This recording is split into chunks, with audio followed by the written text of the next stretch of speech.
शादी की उस रात जब हर लड़की अपने नए सपनों के साथ ससुराल की दहलीज पार करती है, चेतना ने अपने सपनों को ही पीछे छोड़ दिया था।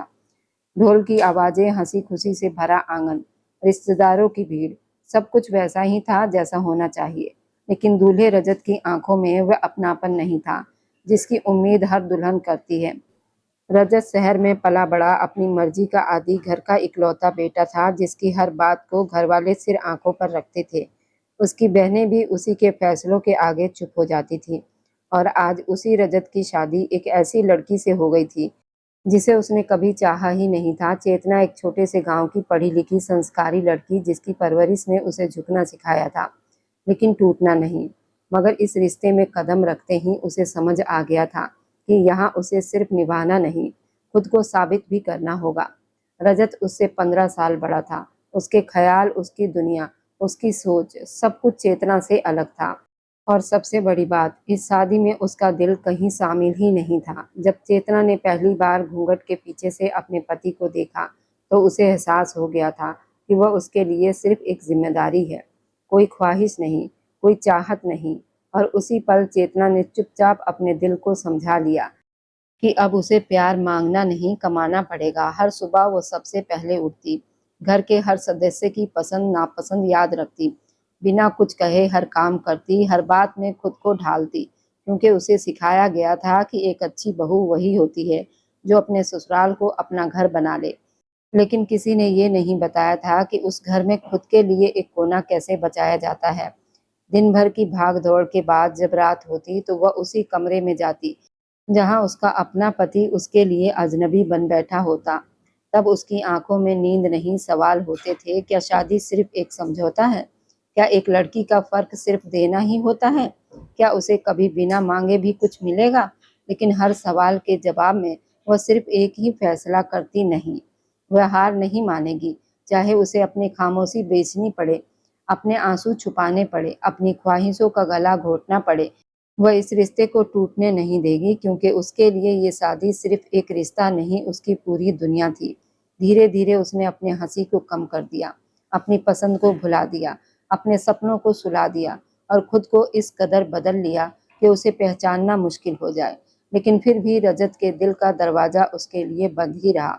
और यहीं से शुरू होती है चेतना की वो कहानी, जहाँ एक लड़की हर दिन थोड़ा थोड़ा खुद को खोती है, सिर्फ एक उम्मीद में कि एक दिन कोई उसे समझेगा, उसे चाहेगा और उसे उसका हक देगा।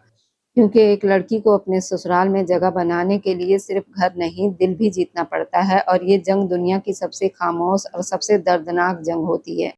मैं आज भी वो रात नहीं भूल पाती, मेरी जिंदगी की पहली रात जिसके बारे में मैंने सिर्फ कहानियां सुनी थी, लेकिन सच इससे भी कहीं ज्यादा उलझा हुआ था। मैं चेतना हूँ, एक साधारण गांव की लड़की जिसे अचानक एक ऐसे रिश्ते में बांध दिया गया जहां सब कुछ मेरे लिए नया और अनजान था।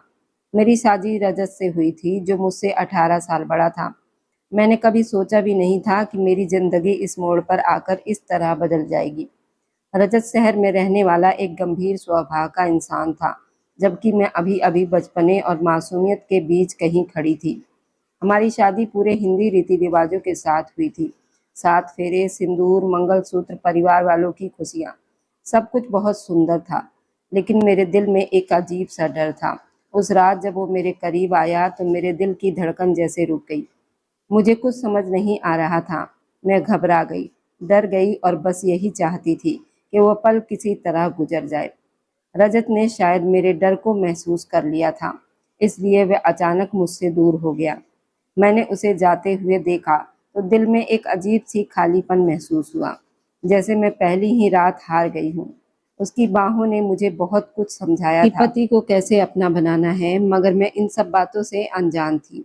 अगली सुबह जब उन्होंने मुझसे सवाल किए तो मैं शर्म से नजरें झुका गई। मुझे खुद पर दुख हो रहा था कि मैं पत्नी होने का फर्ज भी पूरा नहीं कर सकी। मगर इस सब के बावजूद मेरे दिल में एक जिद पैदा हो गई थी कि मैं रजत के दिल में अपनी जगह जरूर बनाऊंगी। समय धीरे धीरे गुजरता गया। मैंने रजत को समझने की कोशिश की, उसकी चुप्पी को पढ़ना सीखा। मैंने खुद को बदला और संभाला और एक नई चेतना बनने की कोशिश की। शायद मेरी यही कोशिश रंग लाई, क्योंकि एक दिन रजत ने पहली बार मेरी तरफ ऐसे देखा जैसे वो मुझे सच में देख रहा हो। मुझे तब एहसास हुआ कि रिश्ते जबरदस्ती नहीं बल्कि धोरे और समझदारी से बनते हैं, और कुछ दूरियां समय के साथ खुद भी मिट जाती हैं। अगर इरादा सच्चा हो, मैं उस दिन भी बहुत उम्मीद से बैठी थी।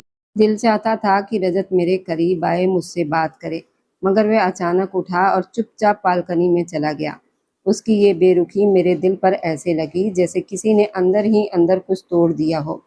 अगले दिन जब मैंने हिम्मत करके सारी बात अपनी नंदों को बताई, तो वे दोनों हैरान रह गईं। एक ने माथा पकड़ लिया, दूसरी ने मुझे घूर कर देखा। चेतना, तुमने बिल्कुल भी समझदारी नहीं दिखाई। अगर तुम हमारे बताए तरीके पर चलती तो हालात कुछ अलग होते। फिर वे दोनों मुझे समझाने लगी पति का दिल कैसे जीता जाता है। उनकी बातों में प्यार कम और दबाव ज्यादा था। उन्होंने कहा, याद रखना, अगर तुमने हमारी बात नहीं मानी तो रजत तुमसे दूर हो सकता है और शायद किसी और को अपनी जिंदगी में जगह दे दे। क्या तुम ये सह पाओगी? मेरा दिल कांप उठा। आंखों में आंसू भर आए। मैंने रोते हुए कहा, नहीं, मैं ऐसा कभी नहीं होने दूंगी। मैं अपने पति को किसी और के साथ नहीं बांट सकती। उन्होंने मुझे समझाया भी, और साथ ही मेरे दिल में एक डर भी बैठा दिया। अगले कुछ दिन वो मेरे पास रही, मुझे अलग अलग तरीके सिखाती रही। मैं पूरी कोशिश करती कि सब कुछ वैसा ही करूं जैसा वो लोग कहती हैं, मगर जब रजत के सामने जाती तो सब कुछ उलझ जाता। मैं खुद को वैसा बना नहीं पाती थी। रजत भी जैसे बदल गया। वह न मुझसे नाराज होता न करीब आता। उसकी चुप्पी और दूरी ने मुझे बेबस कर दिया था। मैं रातों को जागकर सोचती रहती, आखिर मुझ में क्या कमी है, मैं और क्या करूं वो मुझे महसूस करे। मैंने घर के हर काम को दिल से करना शुरू कर दिया। उसकी पसंद का खाना बनाती, उसके माता पिता का ध्यान रखती थी, मम्मी जी का भी पूरा सम्मान करती थी। मुझे लगता था शायद यही सब कुछ उसे मेरे करीब ले आएगा, मगर सच ये था कि वह अभी भी मुझसे दूर था। फिर एक रात मैंने खुद से सवाल किया, क्या मैं सच में खुद को खोकर ये रिश्ता जीतना चाहती हूँ? उसी पल मुझे एहसास हुआ कि प्यार सिर्फ किसी को पाने का नाम नहीं है, बल्कि अपनी इज्जत को बचाए रखने का भी नाम है। मैंने धीरे धीरे खुद को संभाला और खुद को वैसा ही रहने दिया जैसा मैं सच में थी। शायद यही मेरा सबसे बड़ा फैसला था, क्योंकि सच्चे रिश्ते दबाव से नहीं, सच्चाई से जीते जाते हैं। मैं उस समय शायद बहुत कम उम्र की थी, मगर इतना जरूर समझने लगी थी कि हर इंसान की अपनी कुछ इच्छाएं होती हैं, और रजत भी उनसे अलग नहीं था। वह कभी खुलकर कुछ कहता ही नहीं था, मगर उसकी चुप्पी में छिपी बेचैनी में महसूस कर सकती थी। शायद वो मेरे बचपने का ख्याल करता था या फिर खुद किसी उलझन में था। फिर एक दिन उसने अचानक मेरा कॉलेज में एडमिशन करवा दिया। शुरुआत में मुझे हैरानी हुई, मगर धीरे धीरे मेरे सामने एक नई दुनिया खुलने लगी। वहाँ की लड़कियाँ, उनकी बातें, उनका रहन सहन, सब कुछ मेरे लिए नया था। मैंने 6-7 महीनों में बहुत कुछ सीख लिया था। मेरी सहेलियाँ अपने रिश्ते और खुशियों के बारे में बातें करती, और मैं चुपचाप उन्हें सुनती रहती थी। मैं मन ही मन सोचती थी कि मेरा तो पति है, मुझे किसी और की क्या ज़रूरत है। हाँ, मैं ये सब अपने पति के साथ ज़रूर बेहतर बना सकती हूँ। उसी सोच के साथ एक दिन मैंने फैसला किया कि अब मैं रजत को समझने और उसके करीब आने की पूरी कोशिश करूँगी। मगर जब मैं उस दिन घर पहुंची तो दरअसल ही बदल चुका था। रजत अकेला नहीं था, उसके साथ एक और लड़की भी थी। मेरी नज़र उस पर टिक गई और दिल में एक अनजाना दर्द उठा, मगर मैंने हिम्मत करके उससे पूछ ही लिया कि ये कौन है। रजत ने बहुत शांत होकर कहा कि वह उसकी बिजनेस पार्टनर रूपाली है। मुश्किल समय में उसने उसका साथ दिया है और अभी कुछ दिनों के लिए हमारे घर रहेगी, क्योंकि उसके घर में समस्या हो गई थी। मैं चुपचाप उसकी बातें सुन रही थी, मगर उस पर मुझे पहली बार गहराई से एहसास हुआ कि रिश्ते सिर्फ नया या साथ रहने से नहीं बनते, बल्कि दिलों के करीब होने से बनते हैं। और शायद हमारे बीच वह अपनापन अभी तक कहीं खोया हुआ था। आखिर में मैंने खुद से यही कहा कि अगर रिश्ता बचाना है तो पहले खुद को समझना होगा, वरना दूरियां चुपचाप बढ़ती जाती हैं। रजत ने मुझसे कहा कि रूपाली के रहने के लिए कमरा तैयार कर दो। मैंने चुपचाप सिर हिला दिया, आंखों में आते आंसू छुपाते हुए ऊपर चली गई। कुछ देर के बाद जब मैं नीचे आई तो देखा रूपाली हंसते हुए रजत के बहुत करीब बैठे बातें कर रही थी, जैसे वह इस घर का हिस्सा हो। ये दृश्य मेरे लिए सहना आसान नहीं था, मगर मैंने खुद को संभाला और मुस्कुराते हुए कहा कि कमरा तैयार है और खाना भी लग चुका है, सब हमारा इंतजार कर रहे हैं। वे दोनों साथ ही खाने की मेज की तरफ आए। रूपाली आते ही सबको नमस्ते करके रजत के पास वाली कुर्सी पर बैठ गई। मैं जो खाना परोस रही थी एक पल के लिए रुक गई। दिल में बहुत चुभन हुई, मगर मैंने हिम्मत करके कहा, ये जगह मेरी है, आप दूसरी तरफ बैठ जाइए। मेरी आवाज नरम थी, लेकिन इरादा मजबूत था। रजत ने तुरंत मुझे देखा और नाराज होकर बोला, चेतना, क्या फर्क पड़ता है, तुम कहीं और बैठ जाओ। उसकी बातें मेरे दिल को चोट पहुंचा गई। मगर तभी मम्मी जी बात संभालते हुए कहा कि हर किसी को अपनी जगह का ध्यान रखना चाहिए। उनकी बात सुनकर मुझे थोड़ा हौसला मिला और रूपाली चुपचाप दूसरी कुर्सी पर जाकर बैठ गई। मैं रजत के साथ तो बैठ गई, मगर मेरे दिल में बेचैनी थी। रूपाली की नज़रें और उसका अंदाज मुझे अजीब सा लग रहा था, जैसे वह सिर्फ मेहमान नहीं बल्कि कुछ और चाहती हो। उस समय मैं कुछ समझ नहीं पाई, मगर दिल बार बार कह रहा था, ये कुछ दिन आसान नहीं होने वाले। खाने के बाद रजत और रूपाली दोनों स्टडी रूम में चले गए। कहते थे कि काम की बातें करनी है, मगर मेरा दिल मान ही नहीं रहा था। मैं अपने कमरे में बेचैनी से टहलती रही। समय गुजरता गया, रात के 11 बज गए, मगर रजत वापस नहीं आया। आखिर में मैंने खुद को रोका नहीं और नीचे चली गई। जब मैंने दरवाजे से अंदर झाँका तो वह सच में काम ही कर रहे थे, मगर रूपाली का अंदाज मुझे खटक रहा था। वह रजत के बहुत करीब झुकी हुई थी, जैसे ज़रूरत से ज़्यादा करीब। मेरे अंदर एक अजीब सी जलन उठी, मगर मैंने खुद को संभाला और अंदर जाकर धीरे से कहा, रजत, आप अभी तक जाग रहे हैं? चलिए ना कमरे में, मुझे नींद नहीं आ रही। रजत ने एक नज़र मेरी तरफ देखा और ठंडे स्वर में बोला, चेतना, मैं अभी काम में व्यस्त हूँ, तुम जाकर सो जाओ, मैं खुद आ जाऊँगा। उसकी बात ने मुझे वहीं रोक दिया। मैं कुछ कहना चाहती थी, मगर शब्द गले में ही अटक गए। तभी रूपाली ने मुस्कुराकर मेरी तरफ देखा और कहा, लगता है तुम्हें अभी भी समझ नहीं आया। उसके शब्द नरम थे, मगर चोट बहुत गहरी थी। मेरी आंखों में आंसू आ गए, मगर मैंने खुद को संभाला और चुपचाप वापस आ गई। उस रात मैंने फैसला कर लिया कि अब मैं सिर्फ चुप रहने वाली नहीं हूँ। कमरे में आकर मैं बहुत रोई, खुद को दोषी देती रही। काफी देर के बाद दरवाजा खुला और रजत अंदर आया। मुझे रोता देखकर वो परेशान हो गया। वो मेरे पास बैठा और बोला, क्या हुआ चेतना, तुम रो क्यों रही हो? मैंने रोते हुए कहा, आप देर से आए और फिर भी मेरे पास नहीं आए। मेरी आवाज़ में शिकायत भी थी, दर्द भी। रजत ने मेरे बालों में हाथ फेरते हुए कहा, ऐसी कोई बात नहीं, मेरी पत्नी हो तुम, मैं तुम्हें छोड़कर कहाँ जा सकता हूँ। वह तो सिर्फ काम की बातें थीं। उसकी बातों से मुझे थोड़ी बहुत राहत मिली। मैं उसके सीने से लग गई। हम दोनों लेटे ही थे कि दरवाजे पर दस्तक हुई। रजत ने दरवाज़ा खोला तो सामने रूपाली खड़ी थी। उसने कहा कि उसे अकेले सोने से डर लग रहा है और उसने रजत के साथ चलने की विनती की। उसके शब्दों में चालाकी साफ थी। रजत एक पल के लिए रुका, फिर मेरी तरफ देखा। मेरी आंखों में आंसू थे, मगर मैं कुछ कह नहीं सकी। उसने सिर्फ इतना कहा, मैं अभी आता हूँ, और दरवाजा बंद करके चला गया। मैं फिर अकेली रह गई, और इस बार यह अकेलापन पहले से ज्यादा भारी था। समय गुजरता गया, मगर वह वापस नहीं आया। आखिर मैंने हिम्मत की और उसके कमरे की तरफ बढ़ गई। दरवाजा धीरे से खोला तो दृश्य मैंने देखा, उसने मेरी बची हुई हिम्मत भी तोड़ दी।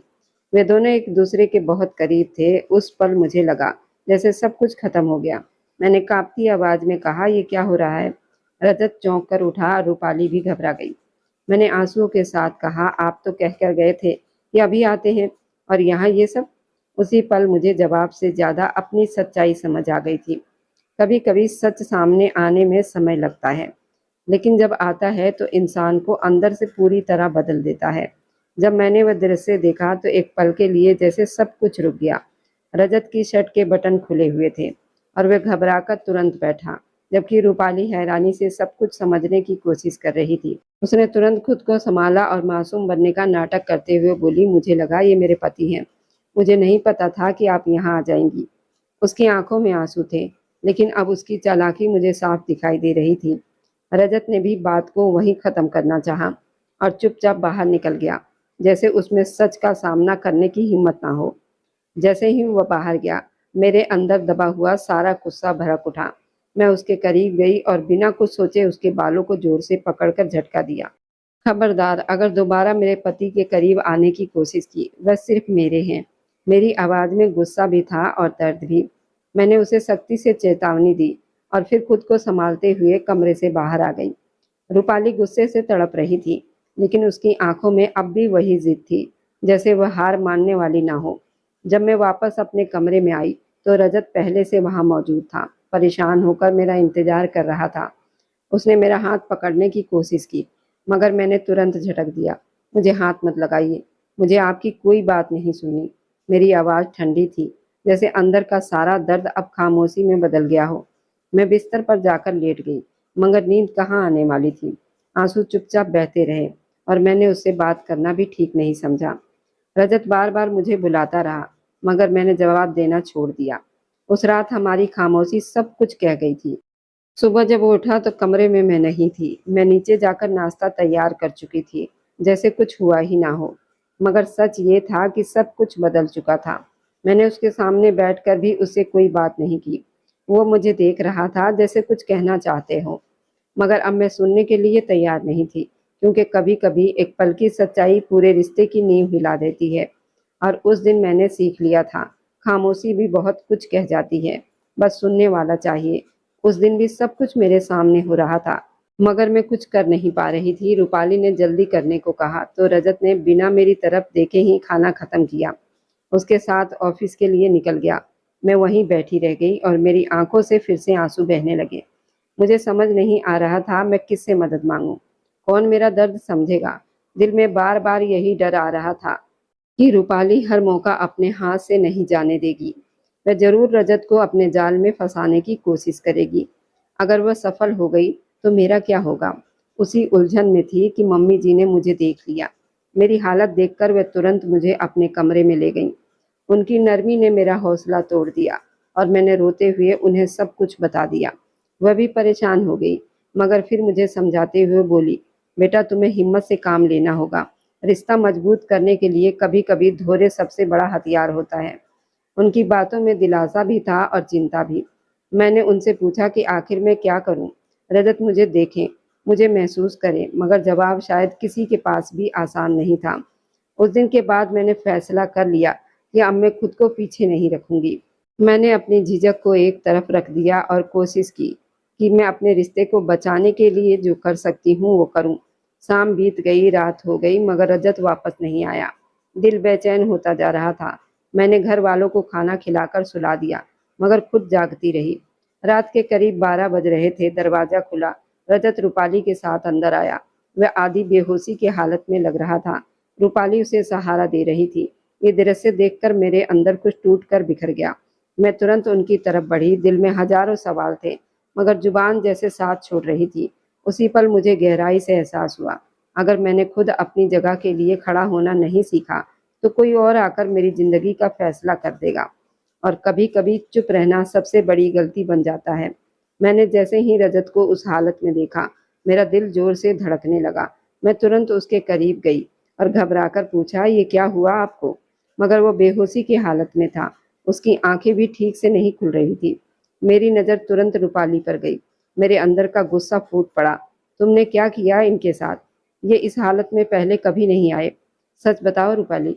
रूपाली ने एक अजीब सी मुस्कान के साथ मेरी तरफ देखा, जैसे उसे मेरे दर्द से कोई फर्क नहीं पड़ता हो। उसने कहा, अरे कुछ नहीं, हम लोग एक पार्टी में गए थे, वहां रजत ने खुद ही शराब पी ली।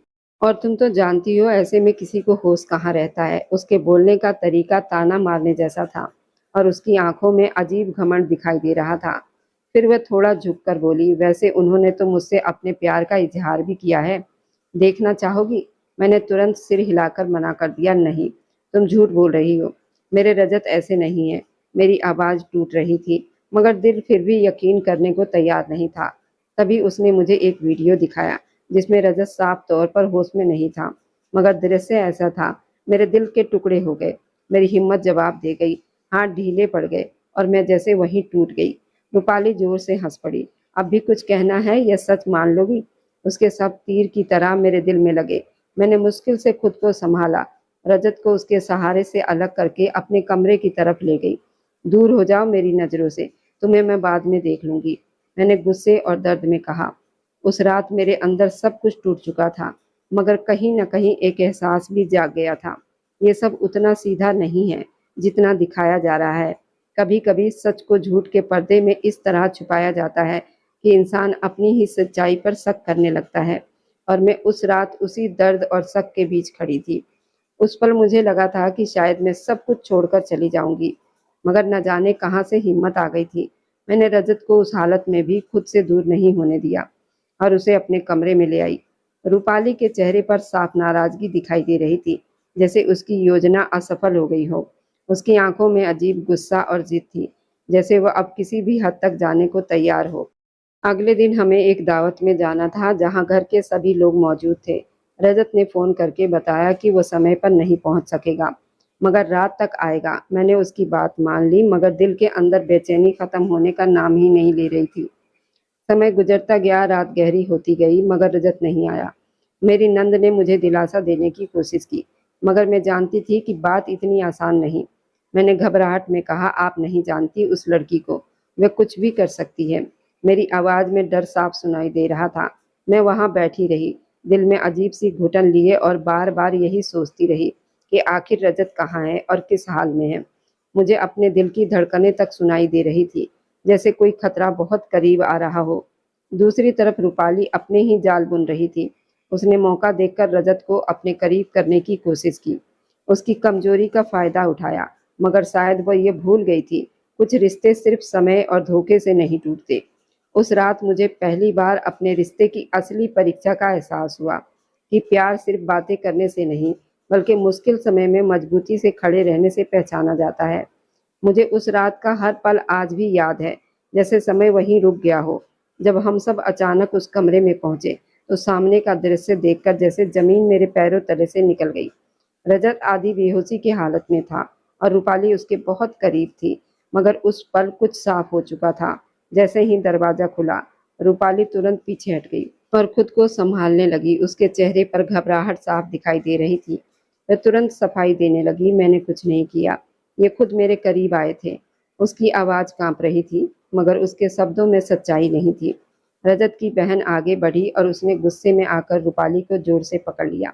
हम अपने भाई को अच्छी तरह जानते हैं, तुम यहाँ क्यों आई थी? अब सब समझ आ गया है। कमरे का माहौल अचानक बहुत भारी हो गया। हर कोई गुस्से और सदमे में था। मम्मी जी और पापा जी ये सब देखकर सहन नहीं कर पाए और बाहर चले गए, जबकि मैं वहीं खड़ी सब कुछ देख रही थी, जैसे पत्थर की मूरत बन गई हूँ। मेरी आंखों में आंसू थे, मगर आवाज जैसे कहीं खो गई थी। रजत की बहन ने उसके चेहरे पर पानी डाला ताकि उसे होश आए, और जब वह अचानक उठा तो हैरानी से बोला, ये क्या हो रहा है? आप सब यहाँ क्यों? उसकी अनजान हालत ने मेरे दिल को और भी भारी कर दिया, क्योंकि अब मुझे समझ आ चुका था सच क्या है और झूठ क्या है। उस पल मैंने गहरी सांस ली और खुद से वादा किया कि अब मैं अपने रिश्ते को किसी के धोखे का शिकार नहीं होने दूंगी, क्योंकि कभी कभी सच सामने आने के लिए एक कठिन पल जरूरी होता है। और उस रात वह पल आ चुका था। वह अचानक होश में आते ही पीछे हट गया, जैसे उसे खुद समझ नहीं आ रहा हो कि वो कहाँ है और किस हालत में है। उसकी नज़र जैसे ही मुझ पर पड़ी, उसके चेहरे का रंग बदल गया। तुम यहाँ क्या कर रही हो? उसने घबराहट और हैरानी से कहा, मगर अगले ही पल जब उसने चारों तरफ सबको देखा, तो सच्चाई उसे धीरे धीरे समझ आने लगी। वह जल्दी से खड़ा हुआ और मेरी तरफ बढ़ा, जैसे सफाई देना चाहता हो, मगर मैंने तुरंत पीछे हटना शुरू कर दिया। मेरी आंखों में आंसू थे, मगर उनमें अब दर्द के साथ गुस्सा भी शामिल हो चुका था। मुझे आपसे नफरत है, आप ऐसा कैसे कर सकते हैं मेरे साथ? मेरी आवाज कांप रही थी। आप हमेशा कहते थे कि मैं नासमझ हूँ। मेरे शब्द उस पर चोट कर रहे थे। वह कुछ कहना चाहता था, मगर मेरे सब्र की सीमा खत्म हो चुकी थी। मैंने एक पल में अपना हाथ उठाया और उसके गाल पर जोर से थप्पड़ मार दिया। वह वहीं खड़ा रह गया और मैं बिना उसकी एक और बात सुने अपने कमरे की तरफ चली गई। घर में हंगामा मच चुका था। उसकी बहनों ने रूपाली को सख्ती से घर से बाहर निकाल दिया। उसकी चीखें और सफाइयां बेकार रही, क्योंकि अब सब कुछ साफ हो चुका था। नीचे हॉल में रजत सिर झुकाए बैठा था, जैसे उसमें किसी की आंखों में देखने की हिम्मत भी नहीं बची हो। उसके पापा जी आगे बढ़े और गुस्से में उसके गाल पर एक और थप्पड़ मार दिया। हमें शर्म आ रही है तुम्हें अपना बेटा कहते हुए। उनकी आवाज में दुख और गुस्सा दोनों थे। मम्मी जी की आंखों में आंसू थे। हमने तुम्हें ये नहीं सिखाया था कि किसी की जिंदगी बर्बाद करो? ये कहकर वे दोनों अपने कमरे में चले गए। रजत वहीं अकेला बैठा रह गया, सिर झुकाए खुद से सवाल करता हुआ कि आखिर उसने क्या खो दिया। और मैं अपने कमरे में बैठकर बस यही सोच रही थी कि कभी-कभी एक पल की गलती पूरी जिंदगी की सच्चाई बदल देती है। मैं उस रात के बाद खुद से बार-बार यही सवाल करती रही, आखिर रजत ने ऐसा होने ही क्यों दिया? अगर वह चाहता तो रूपाली को अपने करीब आने से रोक सकता था। अगर वह होश में रहता तो शायद यह सब नहीं होता, मगर सब सोचने से क्या ही फायदा होना था। जो हो चुका था वो हो गया था। उसने मेरे दिल में एक ऐसी दरार डाल दी जो आसानी से भरने वाली नहीं थी। जब वो मेरे कमरे में आया तो मैं वहां नहीं थी। मैंने खुद को गेस्ट रूम में बंद कर लिया था। वह दरवाजा खटखटाता रहा, बार बार माफी मांगता रहा, अपनी बेगुनाही साबित करने की कोशिश करता रहा।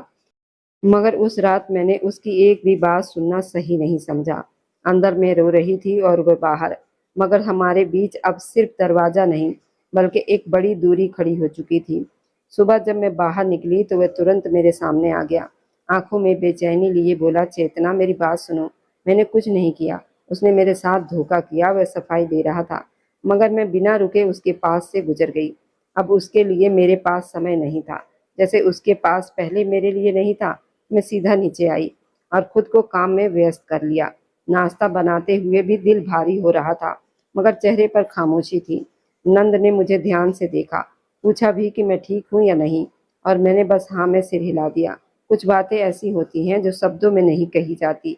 जब रजत भी नीचे आया तो वह सबसे नजरें चुराता रहा, जैसे खुद से भी नजरें मिलाने की हिम्मत न हो।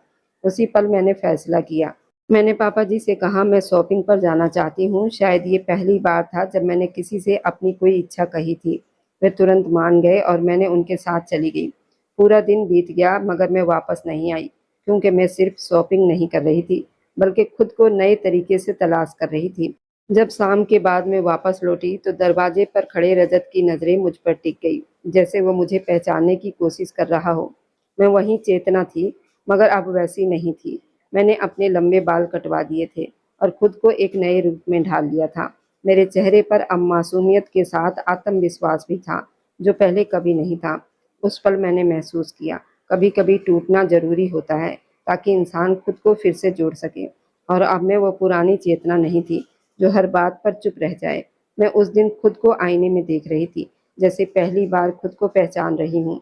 फेशियल के बाद मेरा चेहरा निखर गया, बालों का नया स्टाइल और साधारण मगर सुंदर कपड़े। सब कुछ बदल चुका था, मगर असली बदलाव मेरे अंदर आया था जब मैं घर लौटी तो रजत की नज़रें मुझ पर टिक गई, जैसे वो मुझे समझने की कोशिश कर रहा हो। मगर मैंने उसकी तरफ देखना भी जरूरी नहीं समझा और सीधे आगे बढ़ गई। नंदे हल्की मुस्कान के साथ सबको नमस्ते कहकर जा चुकी थी। घर में एक अजीब सी खामोशी रह गई थी। उस रात भी मैं अपने कमरे में नहीं गई, बल्कि खुद को उससे दूर रखा। रजत शायद मुझे ढूंढता रहा, कभी रसोई की तरफ जाता, कभी दरवाजे पर रुक जाता, मगर मैंने हर रास्ता अपने लिए अलग कर लिया था। अगले दिनों मैंने खुद को पूरी तरह बदल लिया।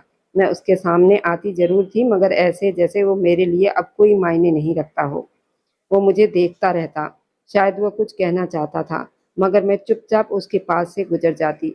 उसकी आंखों में बेचैनी बढ़ती जा रही थी। शायद पहली बार उसे एहसास हो रहा था किसी को नज़रअंदाज करना कैसा लगता है। वह पल मेरे लिए कमजोरी का नहीं बल्कि ताकत का था। मैंने सीख लिया था, अपनी कीमत खुद बनानी पड़ती है, और जब इंसान खुद को जरूरी समझने लगता है तो दुनिया भी उसे वैसे ही देखने लगती है। वह सच में अब ऐसे इंसान की तरह हो गया था जैसे अपनी ही गलती की सजा भुगत रहा हो। मैं जानबूझकर खुद को उससे दूर रखती, मगर अपने अंदाज में एक नया आत्मविश्वास ले आई थी। जब मैं रसोई से निकलकर नाश्ते की मेज पर आई तो उसकी नज़रें मुझ पर टिक गई।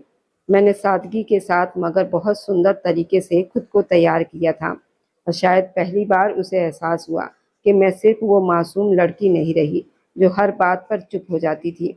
वो मुझे देखता रह गया, जैसे कुछ कहना चाहता हो, मगर मैंने हमेशा की तरह उसकी तरफ ध्यान नहीं दिया। मैं अपना काम करती रही, जैसे उसकी मौजूदगी अब मेरे लिए कोई मायने नहीं रखती हो। यही बेरुखी उसके लिए सबसे बड़ी सजा बन चुकी थी। वह कई दिनों से कोशिश कर रहा था कि मुझसे बात करे, माफ़ी मांगे, मगर मैं हर बार चुपचाप उसके पास से गुजर जाती। एक दिन अचानक मेरा पैर फिसल गया और मैं गिरने ही वाली थी कि उसने तुरंत मुझे थाम लिया।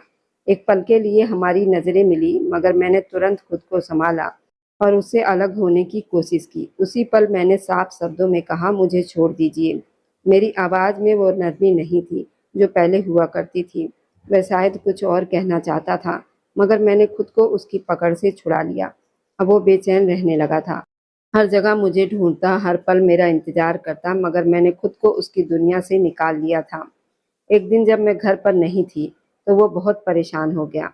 आखिर उसने हिम्मत करके अपनी मम्मी जी से पूछ ही लिया, चेतना कहाँ है? मम्मी जी ने उसकी तरफ देखकर हल्के गुस्से में कहा, याद आ ही गई तुम्हें अपनी पत्नी की? बाहर गई है, आ जाएगी। वे चुप हो गया, मगर उसके दिल की बेचैनी बढ़ती जा रही थी और मैं अब वो पुरानी चेतना नहीं रही जो सिर्फ इंतजार करती रहे। मैंने सीख लिया था कि खुद की इज्जत करना ही असली ताकत है और जो रिश्ता कदर ना करे उसे खामोशी से सबक देना भी जरूरी होता है। मैं उस रात जानबूझकर देर से वापस आई थी। शायद पहली बार मैं चाहती थी वह भी वो बेचैनी महसूस करे जो मैंने हर रात झेली थी। जैसे ही गाड़ी घर के बाहर रुकी, मैंने दीपक के साथ बाहर निकली। अंदर से रजत तुरंत बाहर आया। उसके चेहरे पर गुस्सा और बेचैनी साफ दिखाई दे रही थी। वह तेजी से मेरी तरफ बढ़ा और सख्त आवाज में बोला, कहाँ थी तुम? ना कॉल उठा रही थी, ना मैसेज का जवाब दे रही थी। और ये कौन है तुम्हारे साथ? मैंने एक पल के लिए भी उसकी तरफ देखना जरूरी नहीं समझा, बस सीधा जवाब दिया, आपसे मतलब? मेरी आवाज में वही ठंडापन था जो उसने मुझे दिया था। मेरे इस व्यवहार ने जैसे उसके सब्र का बांध तोड़ दिया।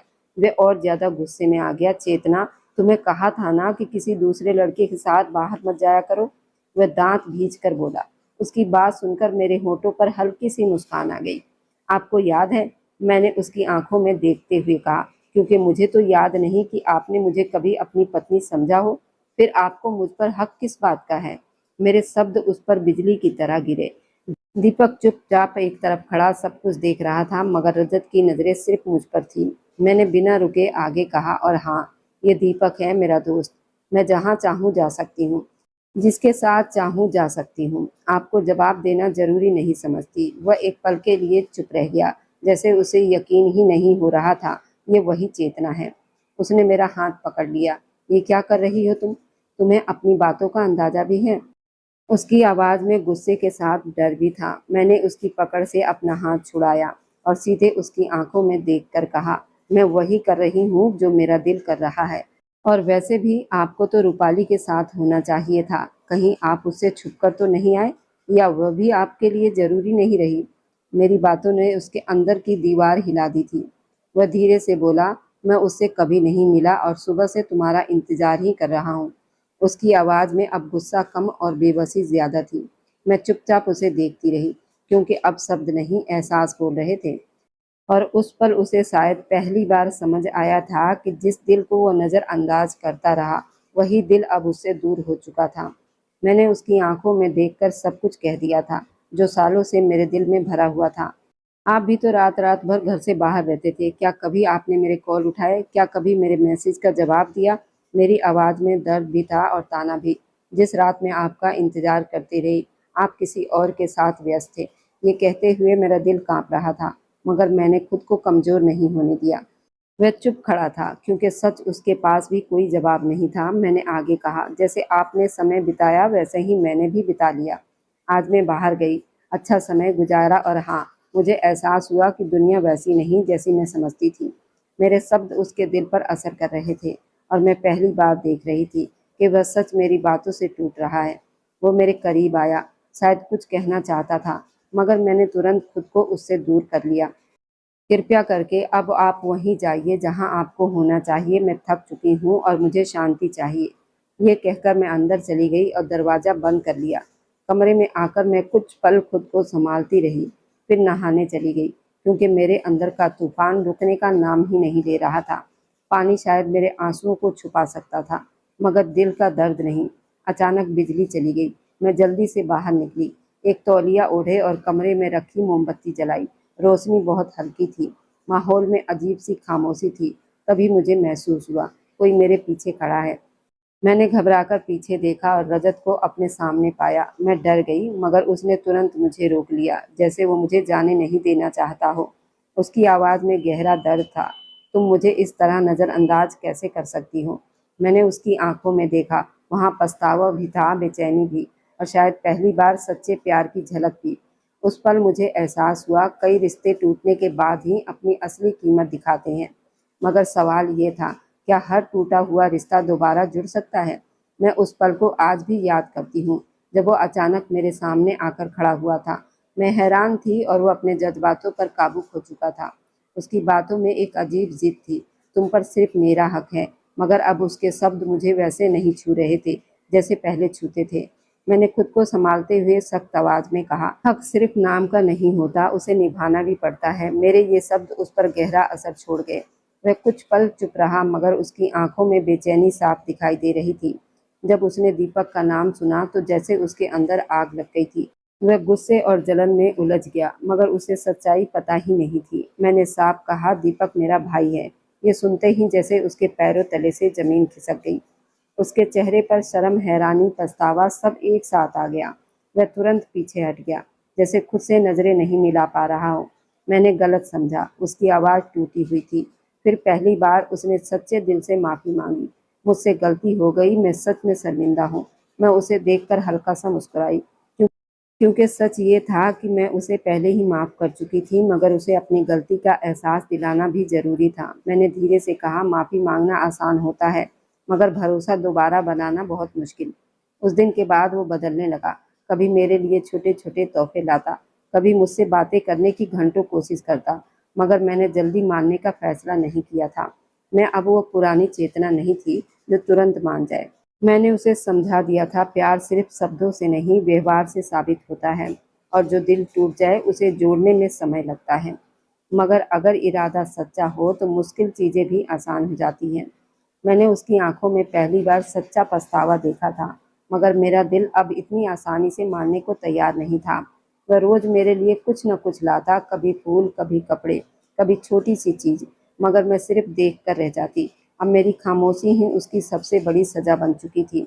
वह तड़पता, माफी मांगता, मगर मैंने खुद को मजबूत रखा, क्योंकि मैं चाहती थी कि वह सिर्फ माफी ना मांगे, बल्कि बदल कर दिखाए। दिन गुजरते गए और उसका व्यवहार सच में बदलने लगा।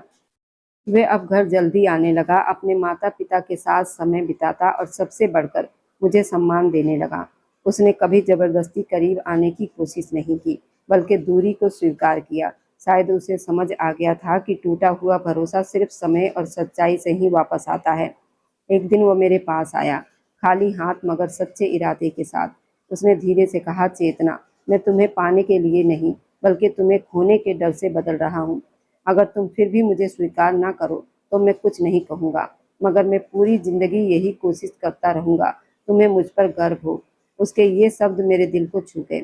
मैंने पहली बार उसकी आंखों में वो प्यार देखा जो सिर्फ शरीर का नहीं, बल्कि दिल का भी था। मैंने धीरे से उसकी तरफ कदम बढ़ाया और कहा, रिश्ता सिर्फ शादी से नहीं बनता, उसे निभाना भी पड़ता है। अगर तुम सच में बदल चुके हो तो मैं भी तुम्हें एक मौका देने के लिए तैयार हूँ। वो पल हमारी कहानी की नई शुरुआत था। अब हम दोनों सीख चुके थे कि प्यार में सिर्फ चाहना काफी नहीं होता, बल्कि एक दूसरे की इज्जत, धैर्य, सच्चाई ही रिश्ते को हमेशा मजबूत बनाती है। और अब जाते जाते बस दिल से एक छोटी सी गुजारिश है, आप जहाँ कहीं से भी मेरी वीडियो देख रहे हैं, कमेंट में अपने शहर और राज्य का नाम जरूर लिखिए। आपके कमेंट मेरे लिए किसी अनमोल तोहफे से कम नहीं होते। और जो लोग अपना कीमती समय देकर मेरी कहानियों को देखते और लाइक शेयर करते हैं, उन सबका मैं दिल से धन्यवाद करती हूँ। अगर आज की कहानी ने आपके दिल को छुआ हो तो वीडियो को लाइक करें और अपने दोस्तों तक ज़रूर पहुँचाएं।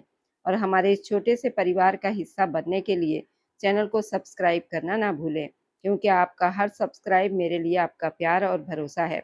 फिर मिलेंगे एक नई भावनाओं से भरी कहानी के साथ। तब तक खुश रहिए, स्वस्थ रहिए, मुस्कुराते रहिए।